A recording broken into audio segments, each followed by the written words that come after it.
रमता राम जपो रे प्राणी, अब तो सुन ले राम कहानी।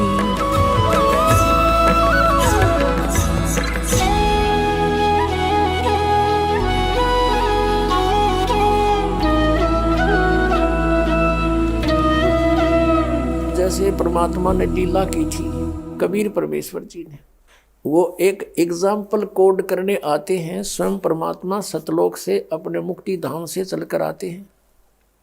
यहाँ हम उनकी आत्माएं हैं, हमारे लिए वो यहाँ कष्ट उठाते हैं और हमें एक उदाहरण पेश करते हैं कि तुम ऐसे रहो और विश्वास करो मेरे पर, और फिर देखना तुम्हारे किस प्रकार दुख दूर होते हैं। तुम विश्वास नहीं कर पाते क्योंकि आप जी को काल भगवान ने इतना विश्वासहीन कर दिया कि जो साधनाएं तुम करते थे उनसे आपको कोई लाभ नहीं होता। तो इसलिए दृढ़ता नहीं आती, लेकिन आत्मा चाह भगवान की त्यागती नहीं। आप लगे भी रहते हो, लाभ कुछ होता भी नहीं, इसलिए आप में दृढ़ता नहीं आती। और विश्वास हुए बिना भगवान आपके कोई भी कार्य नहीं कर सकता, ना मोक्ष वाला ना संसारिक। तो विश्वास करने के लिए हमने परमात्मा के वचन पर रुकना होगा। अब क्या बताते हैं, जैसे परमात्मा कबीर जी सतलोक से चलकर आए, काशी शहर के बाहर बने एक जंगल में एक लहर तारा तालाब था। उस लहर तारा तालाब में पानी जो है गंगा का जल, जैसे गंगा जब वर्षा के दिनों में रेनी सीजन में फुल स्विंग पर चलती है और उसका जल बाहर और फ्लो होकर किनारों से और एक सरोवर का रूप धारण कर लिया करता है, फिर सारा वर्ष उसमें पानी निर्मल रहता है। वो सरोवर लहर तारा नामक तालाब कहलाता था, अब भी है, वो विद्यमान है, दास देख कर आए वहाँ पर काशी में। तो उसमें कमल खिले हुए थे। उस कमल के फूल पर आकर परमात्मा सतलोक से आकर के एक शिशु रूप धारण करके विराजमान हुए और उनके प्रत्यक्ष दृष्टा थे एक अष्टानंद नाम के संत ऋषि महर्षि, जो स्वामी रामानंद जी के शिष्य थे। उन्होंने फिर अपने गुरुजी से पूछा था कि हे स्वामी जी, आकाश से एक प्रकाश का गोला आया, मेरी आंखें उसको सहन नहीं कर सकी, आंखें बंद होगी। आंखें बंद हुई तो क्या देखा, उसमें जैसे कोई शिशु दिखाई दिया, बच्चा। जैसे हम सूर्य की तरफ देखते हैं, हमारी आंखें प्रकाश को सहन नहीं कर सकती, आंखें बंद हो जाती हैं। बंद होने के बाद फिर उस सूर्य का प्रकाश रहित आकार दिखाई देता है।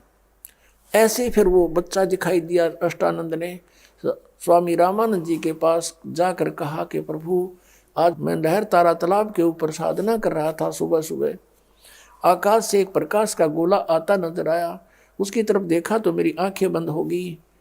आंखें बंद हुई तो क्या देखा, आंखों में जैसे सूर्य का प्रकाश रहित जो आकार दिखाई देता, ऐसे एक बच्चा दिखाई दिया।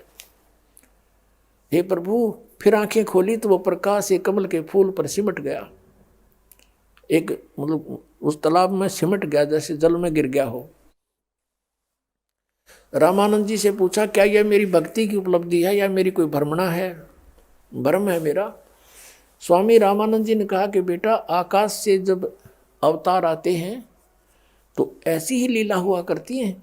अब वो किसी माँ से गर्भ लेगा, माँ के गर्भ में आएगा और वहाँ से जन्म लेगा, फिर यहाँ लीला करेगा, कोई महापुरुष आया है। अब ये तो सोच थी उन ज्ञानहीन ऋषियों की, जो परमात्मा के विधान से परिचित नहीं कि ऊपर के अवतार जितने भी आए हैं, क्योंकि इनके अवतार तो माँ से जन्म लेकर आए हैं, ये वो अवतार है जो कभी माँ से जन्म नहीं लेता। और वहाँ शिशु रूप धारण करके प्रकट हुए, धीरे धीरे बड़े हुए। उधर से वहाँ कमल के फूल से उनको नीरू नीमा नामक एक जुलाहा दंपति उठा ले गए और जुलाहे के घर पर परवरिश की लीला होने से वो जुलाहा कहलाए। 5 वर्ष के होते ही बड़े बड़े ऋषियों के छक्के छुड़ा दिए ज्ञान में परमात्मा ने। लेकिन हम इतने अभिमानी और ज्ञानहीन हैं, भगवान को पहचान नहीं सके हैं। फिर भी जो हम अपना प्रसंग है वो पूरा करते हैं। अब क्या हुआ, परमात्मा जुलाहे का कार्य करते थे, जो लीला में शरीर में बड़े हुए और अपना जितना भी पैसा इकट्ठा होता था बुनाई का जो आता था मेहनताना, अपने परिवार के लिए रख लेते थे और शेष को भंडारा कर देते थे, अपने घर पे उसका संग्रह नहीं करते थे। अब यहाँ परिवार कौन कौन है परमात्मा के? एक तो नीरू नीमा, जो उनसे जन्म नहीं लिया था लेकिन फिर भी एक व्यवहारिक तरीके से उनको माता पिता कहा करते थे परमात्मा। पुण्यात्माओं, जिस समय आपके हृदय में परमात्मा के ये गुण समाएंगे और आपको फिर याद आया करेगी कि हे परमात्मा, हम दुष्टों के लिए आप इतने दुखी हुए, इस काल की कैद से छुटवाने के लिए, हमारी आंखें खोलने के लिए, काल की भांग का नशा उतारने के लिए परमात्मा ऐसी लीलाएं करनी पड़ी हमारे लिए कि किसी प्रकार ये मुझे पहचान ले। अब इनका परिवार क्या था? नीरू निम्मा, ये दो इनके मुंह बोले माता पिता थे, इनसे जन्म नहीं था। और एक पुत्र एक पुत्री थी। वो कैसे थी? एक सिकंदर लोधी नाम का दिल्ली का बादशाह था, सम्राट था, और उसको एक असाध्य रोग हो गया। सब जंतर मंतर सभी ट्रीटमेंट करवा दिए, क्योंकि राजा के पास सब सुविधाएं होती हैं, और वैद्य पे वैद्य अड़ा दिए मंत्रियों ने, कोई राहत नहीं। मंत्री कहते हैं जी आपके रोग की हमारे पास अचूक औषधि है पर आपका असर नहीं कर रही। उसका जलन का रोग था, शरीर में ऐसी पीड़ा थी उस सिकंदर लोधी का, जैसे किसी का अग्नि से हाथ जल जावे या कोई गर्म चाय वगैरह गिर जावे, उसको जो पीड़ा होती है, ऐसी पीड़ा उसको गुप्त थी पूरे बॉडी में सिकंदर लोधी को। देखो जरा सा किसी का हाथ जल जावा तो देखना कितनी पीड़ा होती है, और उसके पूरे शरीर में ऐसी दाह हो रही थी। वैद्य कहते हैं महाराज अक्षमा करना, हम ऐसी औषधि रखते हैं लेकिन आपका असर नहीं हो रहा। पुण्यात्माओं, परमात्मा बताते हैं तू जाने मेरी ऐसे निभाएगी, हरदम लेखा बरना रे, पल पल का हिसाब हो रहा भगवान के दरबार में। अब ये क्या अत्याचार करता था, जबरदस्ती हिंदुओं को मुसलमान बनाता था, कोई नहीं बनना चाहता था कत्ले आम करवा देता था। अब परमात्मा के मार्ग में जबरदस्ती नहीं चलती, ज्ञान दो। यदि मुसलमानों का ज्ञान हिंदुओं को पसंद है तो ग्रहण कर लें, और यदि हिंदुओं का मुसलमानों को पसंद है तो वो ज्ञान से ही एक दूसरे के धर्म में आ सकते हैं, बाई फोर्स नहीं। अब दूसरा कारण ये था मुसलमानों का, उनकी सोच थी, उनका उद्देश्य बुरा नहीं था। हमारे दोनों धर्मों के ज्ञानी गुरुओं ने हमें लड़ा मारा बेमतलब, बिना किसी उद्देश्य को गुमराह करके। अब मुसलमानों का उद्देश्य ये था कि हमारे हजरत मोहम्मद जी को परमात्मा मिले हैं, और परमात्मा ने उनको जो ज्ञान दिया उन्होंने हमें बताया कि अन्य देवताओं की पूजा नहीं करनी चाहिए। मुसलमान कहते हैं हमारे हजरत मोहम्मद ने कहा है और खुदा का आदेश है, और अन्य उनकी पूजा करते हैं तो वो काफिर हैं। देवी देवताओं की जो पूजा करते हैं फरिश्तों की, वो काफिर हैं और उनसे उनको कोई लाभ नहीं होना, उनका जीवन नष्ट हो जाएगा। इस उद्देश्य से वो हिंदुओं को मुसलमान बनाते थे, और मुसलमान बनाने का उन्हें के शौक था। बताओ उनका कौन से वो मुसलमानों के वो जा करके उनकी नौकरी करते थे, वो अपना केवल वे ऑफ वर्शिप बदलते थे। उनका उद्देश्य ये था कि ये जीवन नाश करें हिंदू समाज के, और हमारा मार्ग सबसे श्रेष्ठ है, इसमें आने से इनका कल्याण हो जाएगा, इसलिए करते थे। फिर वो एक परंपरा पड़ गई, फिर जबरदस्ती बनाने लगे। ये उनका जबरदस्ती वाला मार्ग था, ये गलत था, उनकी आत्मा रोती थी। अब हिंदू समाज मांस नहीं खाता, मुसलमान मांस खिलावे, कोई बात है यार? मुसलमान धर्म में मांस नहीं खाते थे, हजरत मोहम्मद जी ने कभी मांस नहीं खाया, और ना ही 1,80,000 हजरत मोहम्मद जी के अनुयायी मुसलमान बने थे, उनने टच किया मांस। मांस खाओ भगत कैसे हो सकता है? किसी जीव हिंसा करने वाला भगत कहने में भी शर्म आनी चाहिए उसको। अब कहते नबी मोहम्मद नमस्कार है, राम रसूल का आया, 1,80,000 को सौगंध जिन नहीं कर चलाया। अरस कुरस पर अल्लाह तकत है खालिक बिन्नी खाली, वह पैगंबर पाक पुरुष थे साहिब के अब्दाली। हजरत मोहम्मद जैसे वो पाक पुरुष थे, वो पवित्र आत्माएं थी, भगवान के कृपा पात्र थे, उन्होंने कभी ऐसे कर्द नहीं चलाई है, हिंसा नहीं की। और तुम वो मांस खाते हो, तो वो हिंदुओं को पसंद नहीं, हम नहीं खाएं इस गंध को। तो ऐसे विरोध और ऐसे ये चलता रहा।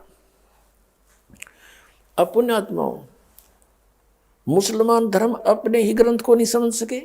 जैसे सूरत फुरकानी 25 की आयत नंबर 52 से 59 तक स्पष्ट किया हुआ है। ये मुसलमान धर्म के अनुयायी ये मानते हैं कि जिस अल्लाह ने हजरत मोहम्मद जी को कुरान शरीफ का ज्ञान दिया वो सुप्रीम पावर है और वो हमारा भगवान है, हमारा अल्लाह है।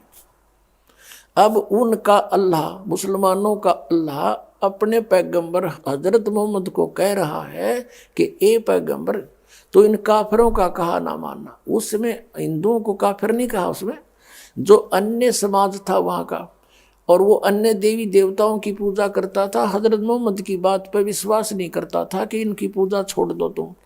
तो क्या कह रहा है वो हजरत मोहम्मद का खुदा ये काल है, ज्योत निरंजन है, ये गुप्त रहकर आकाशवाणी करता है या किसी के अंदर प्रवेश करके बोलता है।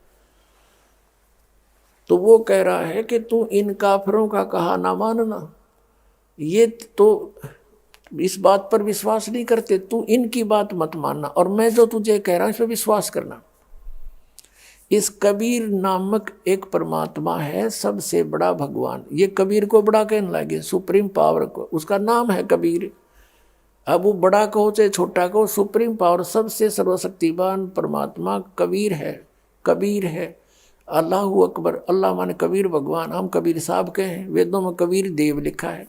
और ये कबीर नामक अल्लाह वो है, कुरान शरीफ का ज्ञान दाता कह रहा है कि ये कबीर अल्लाह है, ये सुप्रीम पावर है, ये सबसे बड़ा मालिक है, सब दुख नाशक है, पाप का नाश कर सकता है, मोक्षदायक है।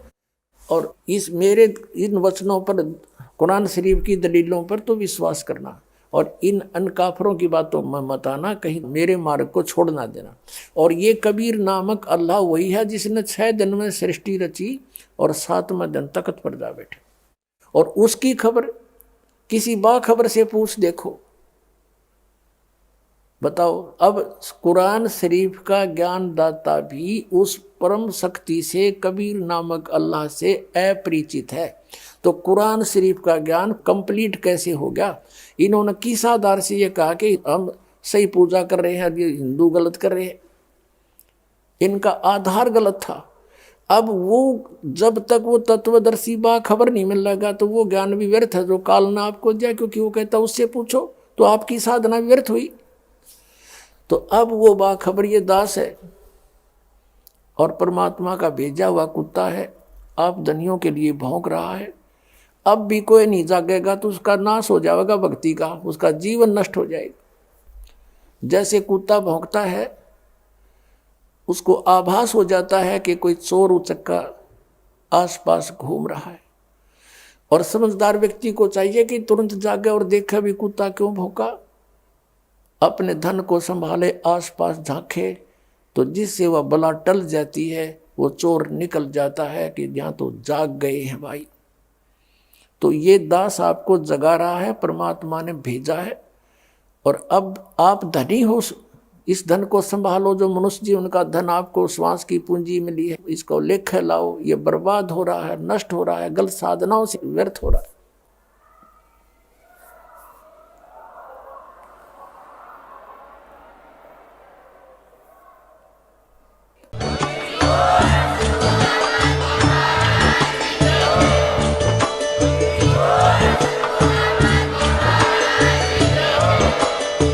सुन रहे थे जगत गुरु तत्वदर्शी संत रामपाल जी महाराज जी के मंगल प्रवचन। अधिक जानकारी के लिए विजिट कीजिए हमारी वेबसाइट www.jagatgururampalji.org। संत रामपाल जी महाराज जी के शुभ आशीर्वाद से पूरे विश्व भर में 500 से भी ज्यादा नाम दीक्षा केंद्र हैं, जिन पर संत रामपाल जी महाराज जी द्वारा ऑनलाइन निशुल्क नाम दीक्षा दी जा रही है। अपने नजदीकी नाम दीक्षा केंद्र का पता करने के लिए संपर्क करें 8222880541।